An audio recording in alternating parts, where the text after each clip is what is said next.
combination of endurance.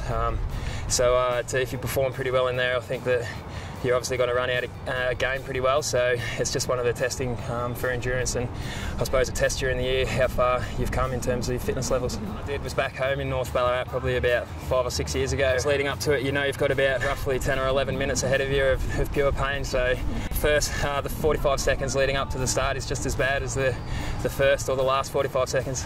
In the back of your mind, you're always conscious about your time, but I try to push it out of my mind and just try and get on with the job and run. And if you do happen to be out in the front, don't think too much about that and just focus on how you're coping, how your body's holding up, and just trying to get to the finish line as quick as you can. But we've been given these watches as a guide. You put in what time you want to run, and it'll beep at you and let you know if you're on pace or if you're falling behind. So that was a good gauge for all the younger and inexperienced players to know that how to, I suppose, pace yourself for the run. It's just a rough gauge.